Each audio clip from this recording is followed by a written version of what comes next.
Have you ever seen someone so entitled they thought they could bully their way to the front of a line, only to end up in handcuffs?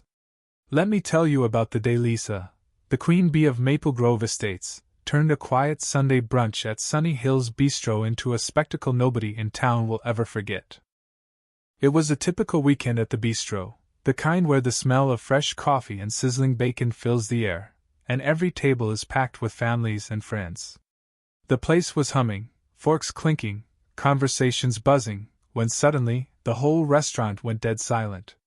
At the hostess stand stood Lisa, her sleek auburn bob flawless, designer sunglasses perched like a crown, her manicured finger stabbing the air just inches from the face of our youngest hostess, Sophie. Sophie's only 19, working her way through college, and there she was, frozen, as Lisa's voice sliced through the room like a siren. "This is outrageous," she screeched. "Do you even know who I am? I demand a table right now." Before Sophie could respond, Lisa slammed her oversized handbag onto the counter, sending menus flying like startled birds. I've worked at Sunny Hills for years, seen my share of grumpy customers, but this was next level. Lisa wasn't just any loudmouth. She was the president of Maple Grove's HOA, the kind of woman who ruled our neighborhood like it was her personal kingdom. I'd moved in 6 months ago and managed to stay off her radar, but everyone knew her reputation. At HOA meetings, she'd nitpick everything: your mailbox wasn't regulation size, your grass was half an inch too tall. Folks swore she carried a ruler on her morning walks, measuring lawns like a drill sergeant. Nobody dared cross her. Until that Sunday. Sophie, bless her, tried to stay calm. Lisa had waltzed in, no reservation, ignoring the line of people waiting patiently, and demanded a table. Sophie explained there was a 45-minute wait, and offered to add her name to the list. That's when Lisa's face twisted into a sneer. "I run an entire community," she spat. "I don't wait in lines, sweetheart. Important people get priority. You wouldn't understand how the real world works." Sophie, to her credit, didn't flinch. She repeated that the bistro was first come, first serve, no exceptions. You could almost see the steam coming out of Lisa's ears.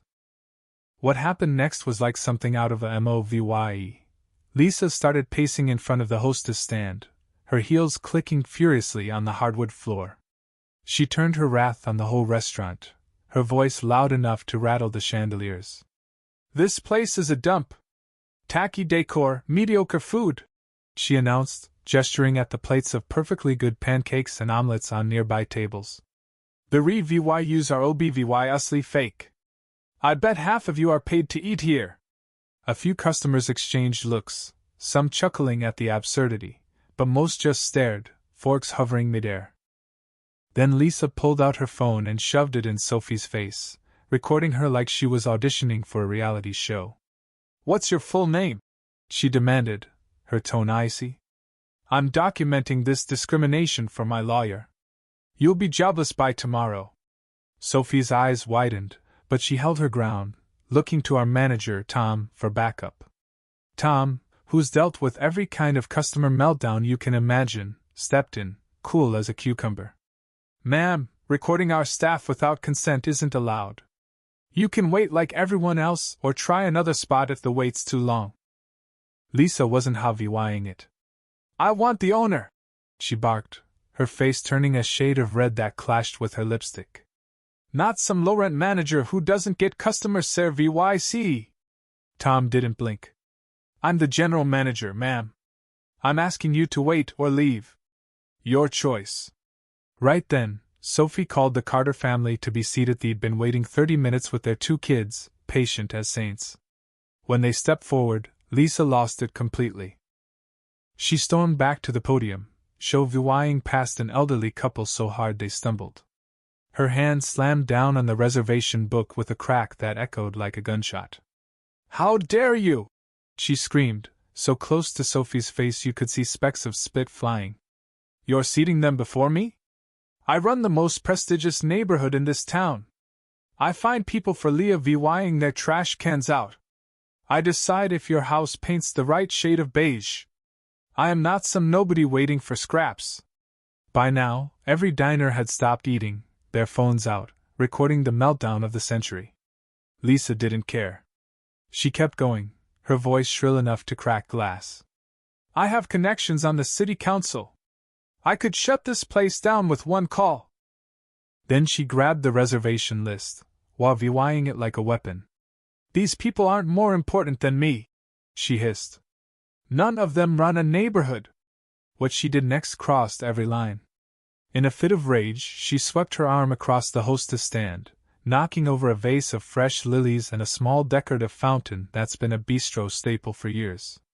Water gushed everywhere, soaking the carpet, splashing nearby customers. A woman at the closest table gasped as her designer purse got drenched. The whole place was stunned. Tom nodded to our bartender, who was already dialing 911. Ma'am, he said, all traces of politeness gone. You need to leave. You've damaged property and disrupted our business. The police are on their way. For a split second, Lisa looked uncertain, but it didn't last. The police? She scoffed, though her voice wavered.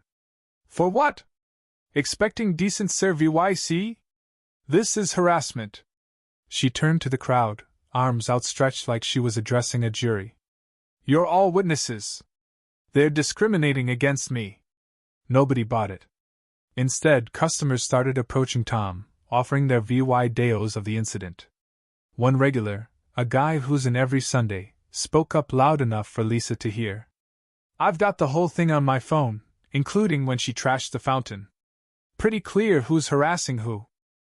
Lisa's bravado cracked, but she doubled down. Those VY-deos are illegal, she shouted, her voice quieter now. Taken without my consent. I'll sue every one of you. Nobody seemed fazed. When the police arrived 10 minutes later, Lisa switched gears, approaching the officers with a sugary smile. Officers, I was brutally discriminated against, she said, dabbing at imaginary tears.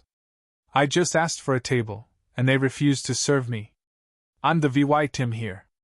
The officers listened, then turned to Tom, Sophie, and the dozen witnesses who'd lined up to tell their side. The VY-deos sealed her fate.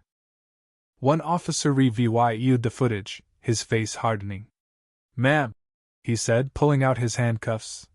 Based on witness statements and VY-deo e VY-denke, you're under arrest for disorderly conduct, disturbing the peace, and minor property damage.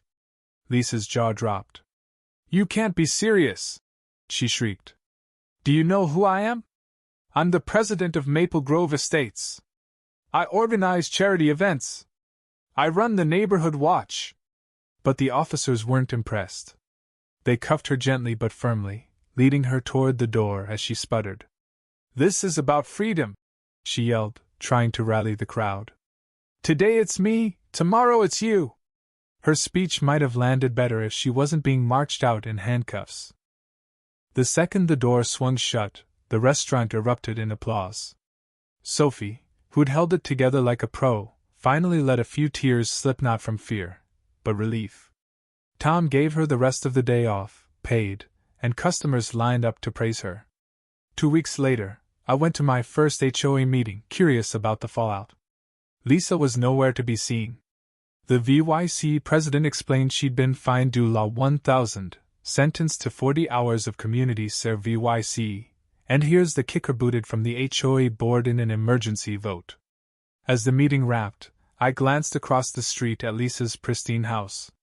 There she was, standing at her window, staring at her former board members with a look of pure disbelief, like she still couldn't grasp how her reign of petty terror had ended in such a public, humiliating crash.